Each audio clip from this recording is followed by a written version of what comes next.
Bon, qu'est-ce qu'on va faire pour tes cheveux? Un truc assez court, j'ai envie que ce soit un peu dégagé, net, street.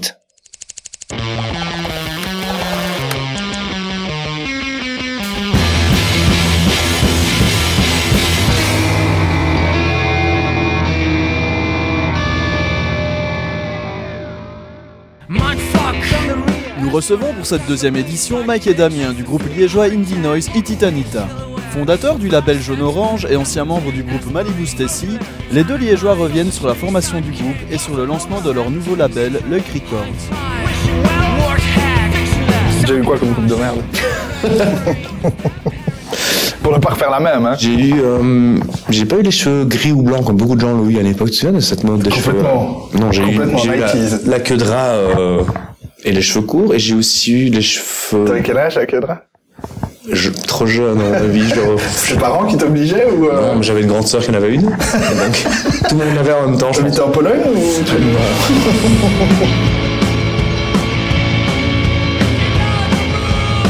Des résolutions 2016? À part arrêter de fumer? Celle que tu vas y croire un mois, maximum. Bah, celle-là, alors, ouais.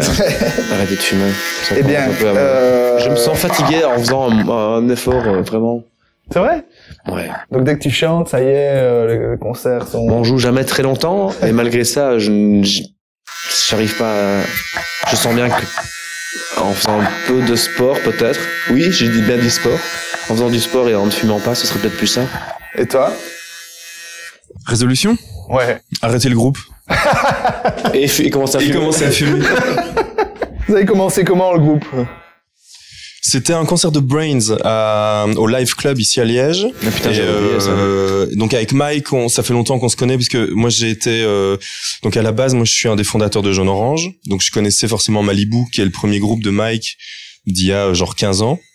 Et on avait avec mon studio de graphisme parce que je suis graphiste, on avait fait la pochette du premier EP de Malibu. Donc voilà, Mike, moi je le connais. Très chouette boulot d'ailleurs.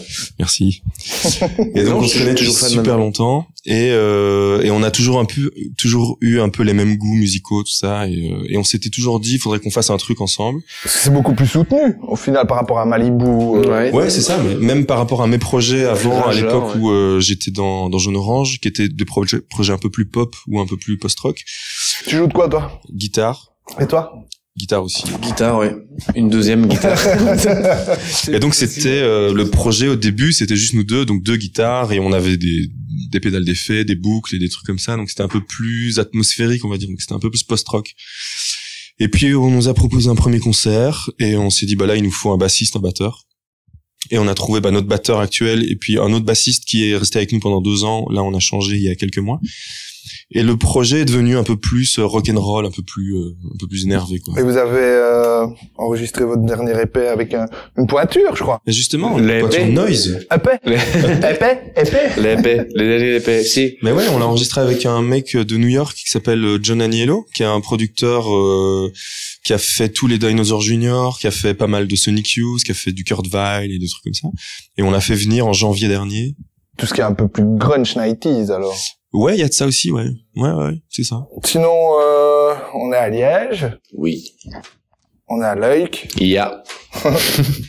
Pourquoi Leuk Records? Pourquoi le label? Pourquoi le nom? Le nom, déjà. Les deux.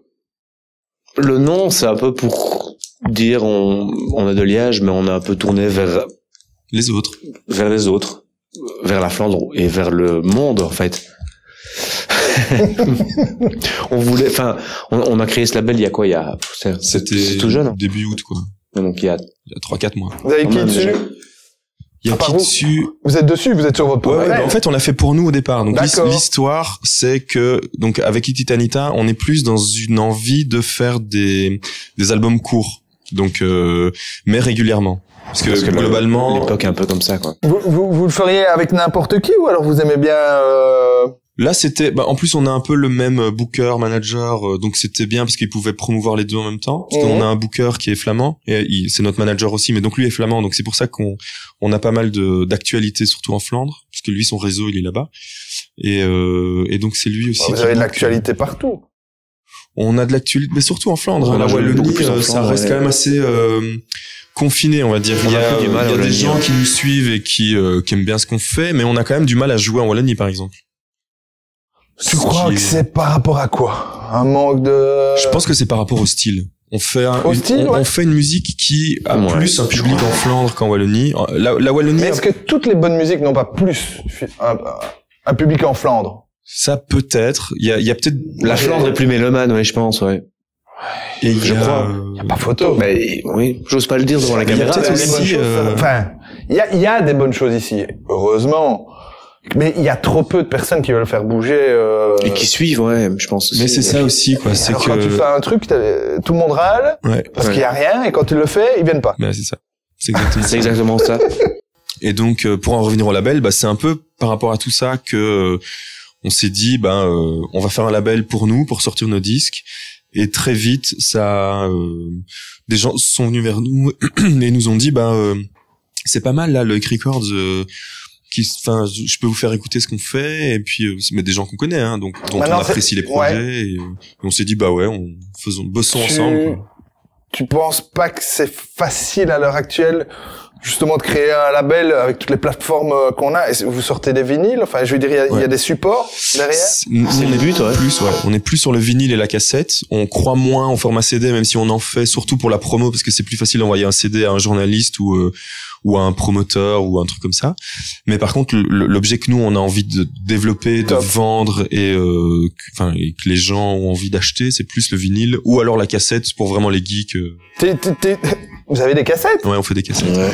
Trop fort. Et c'est un format simple à faire, pas cher et cool. Tu dois te faire chier, hein, rec. Ça prend des heures, Vous le faites vous-même, quoi. Ouais. Donc, si on achète la cassette d'Ititanita, elle a été dupliquée. Elle a été touchée par les chanteurs. C'est ça, il faut le savoir.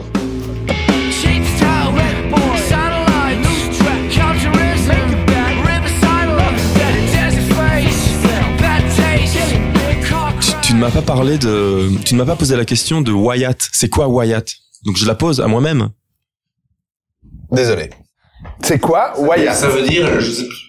Le monde. Ça veut dire le tatouage. Le monde est un tatouage. Donc Wyatt. W-A. Double lettre. W-I-I-A-A-T-T. Oui, c'est vraiment, c'est Worldwide Ititanita Tattoo Team. C'est pas O Wyatt? Ça pourrait être O Wyatt. Parce qu'on aura des copies, là. Donc, bref. En gros, l'idée, c'est que les gens se font tatouer nos initiales. I-I-A-A. Sur le corps. Sur le corps. Tatouage sur le corps et pas sur le corps d'un autre. Je précise. Et tous ceux qui se font tatouer les initiales reçoivent tous nos disques à vie gratos. Voilà, ça c'est dit. Et ta mère l'a fait alors que dans le groupe.